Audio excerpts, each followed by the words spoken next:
Samsung Galaxy S7 Rumor Review. The Samsung Galaxy S7 is shaping up to be one of the biggest launches of 2016, and with the first rumors and leaks already out there, we can already paint the picture of what the Galaxy S7 will look like.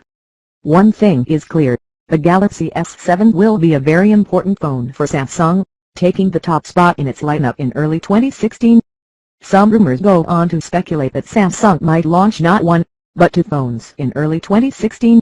The Galaxy S7 along with an edge version of the device, and possibly, even an early phablet high-end phone. We've already seen curved phones, though, and we have seen glass and metal phones.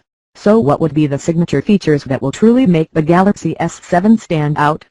Early rumors say this: a pressure-sensitive display is very much likely, as well as a new super-fast charging standard via USB Type-C that will allow you to get a full-day charge in just 30 minutes. Before jumping into fine details about the Galaxy S7, here is a quick rundown of all the important features as per leaks and rumors. 1. Same design, but possibly with a flush camera and sturdier frame. 2. MicroSD card slot is back, but still no removable battery. 3. Same size or very slightly larger Super AMOLED screen with Quad HD resolution. 4. Snapdragon 820 version for some markets, Exynos for others. 5. New camera sensor with improved low light performance. 6. New Touch Eyes on top of Android 6.0 Marshmallow. 7. USB Type-C with faster charging speeds. 8. Galaxy S7 Edge to be released alongside the S7 9. Possibly an iris scanner. 10. Earlier release date in mid-March. What's new? Pressure sensitivity, USB Type-C and microSD cards. First, the pressure-sensitive display. God forbid Samsung calls it Test Touch. For those who follow the industry, it really is no surprise to see Samsung follow in the footsteps of Apple's iPhone 6s with its pressure-sensitive screen. We expect similar functionality. Tap harder on an icon to get additional options, tap lighter to open it up, and this new feature sounds like a great fit for the Samsung note-taking application. We also expect it to be well ingrained in Samsung's known apps like Dialer and Browser. But what about third-party apps? There's the biggest challenge.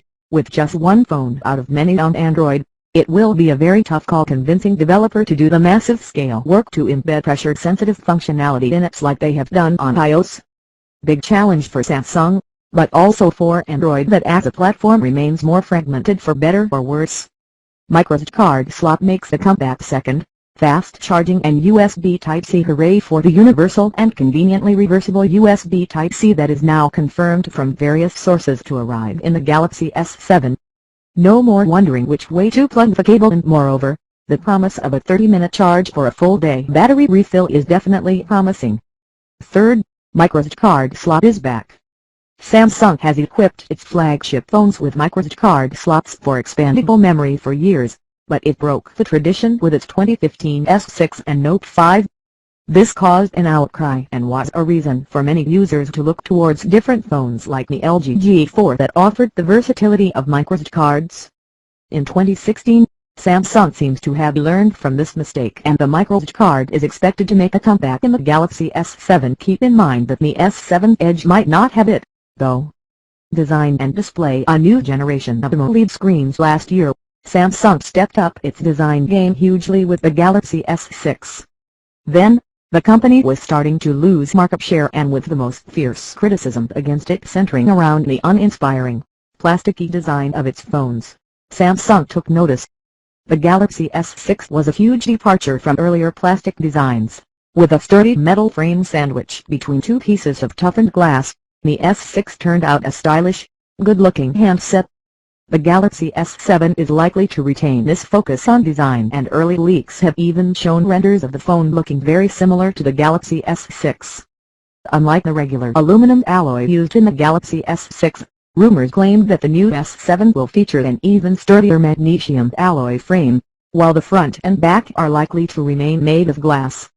The last two generations of the Galaxy S, the S6 and S5, both featured 5.1-inch Super AMOLED displays, and while the technology is not likely to change, the screen size could grow a bit, as rumors say the S7 will have a slightly larger, 5.2 display.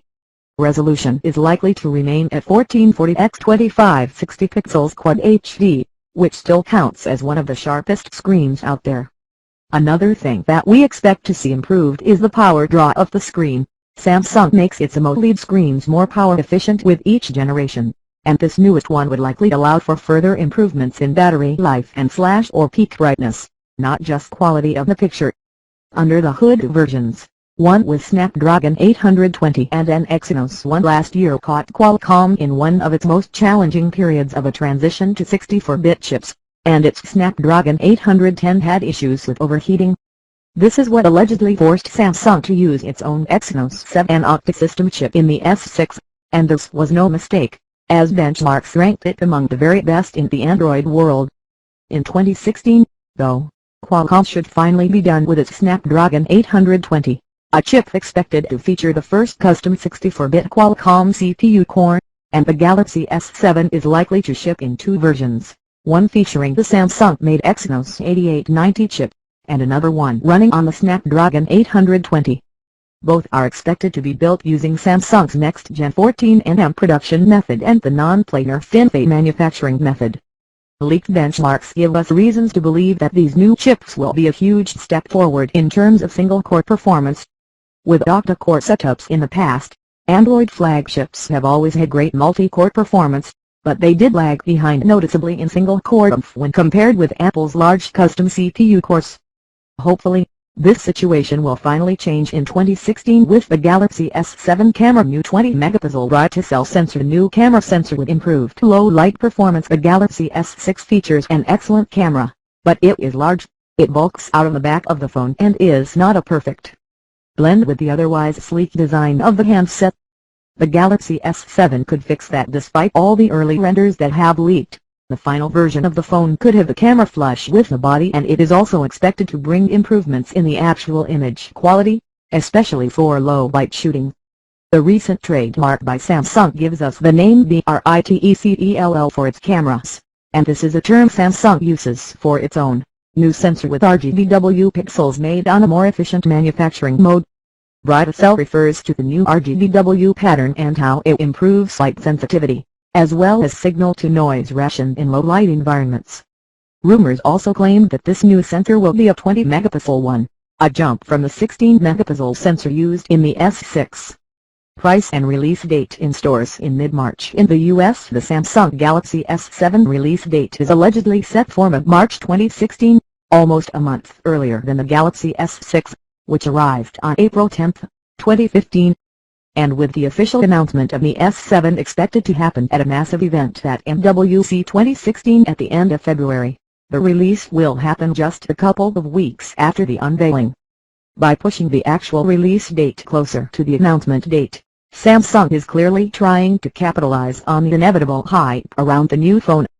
An early release would also undoubtedly give the S7 an edge over other Android top dogs that are traditionally unveiled in the beginning of the year by companies such as HTC and Large. Also, in a more distant perspective, it will have more time to sell before the iPhone 7 arrives in September 2016.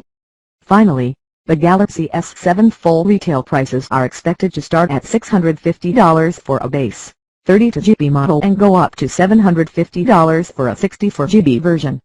The S7 Edge variant would likely carry a $100 to $150 premium on top of that, so starting price for it will likely be no less than $750.